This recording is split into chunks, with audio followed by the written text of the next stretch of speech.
واش عمرك سمعتي بالإمبراطورية الترتارية؟ واش سبق لك قريتي في التاريخ على هاد الدولة العظمى؟ وعلاش عمرنا سمعنا بهاد الدولة اللي المساحة ديال الأراضي ديالها كانت بحجم قارة؟ وشنو هو الهدف من الإخفاء والتكتم عن هذه الإمبراطورية؟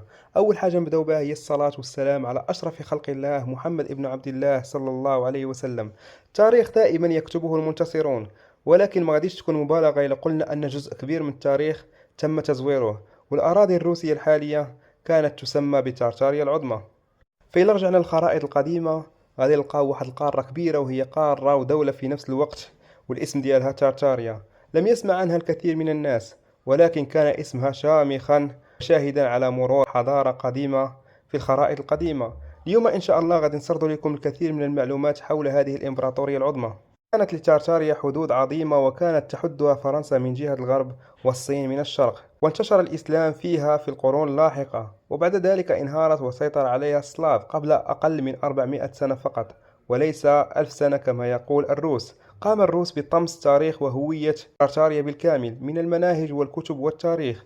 قبل قرنين من الزمن فقط كانت الدولة الإسلامية تشمل كل من بلغاريا وصربيا واليونان وأوكرانيا وجورجيا وتارتاريا، القوقاز، سيبيريا، كازاخستان، ومعظم الشرق روسيا حتى الصين. قد تم تطهير عرقي ضد المسلمين في تلك البلدان على مدى 400 سنة، قتل فيها الملايين من المسلمين كما تفعل الصين حاليا بالإيغور، وقتل حوالي 6 مليون من المسلمين في تلك الدول في الحرب العالمية الأولى، وهاجر الباقي إلى الأناضول. روسيا القيصرية كانت بعد احتلال موسكو عبارة عن دولة صغيرة غرب نهر موسكافا فقط، أي دولة صغيرة مقارنة ما هي عليه الآن. وعلى مدار 4 قرون توسعت الأخيرة إلى الشرق والجنوب على حساب المسلمين، واحتلت معظم الأراضي الترتارية. في خريطة روسيا الحالية لم يكن للروس وجود في الشرق إلا بعد الاحتلال، وكانت هذه المناطق تتبع لترتاريا، وكانت تحت حكم وسيادة المسلمين آنذاك.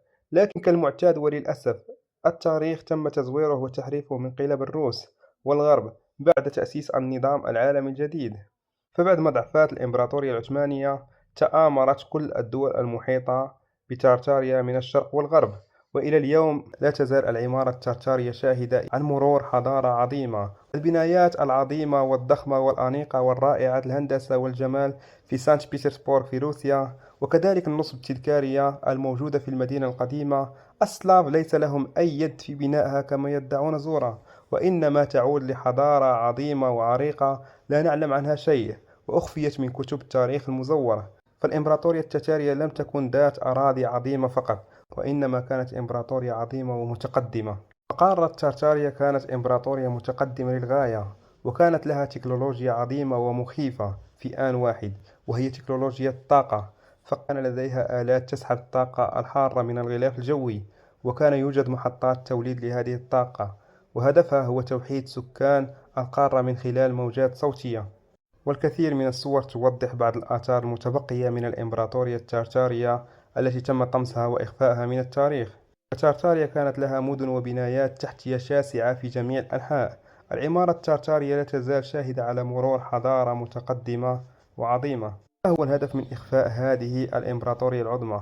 عدة نظريات، ولكن المرجح أن يكون قد كان للأمر علاقة بما يسمى بإعادة الضبط العظيم.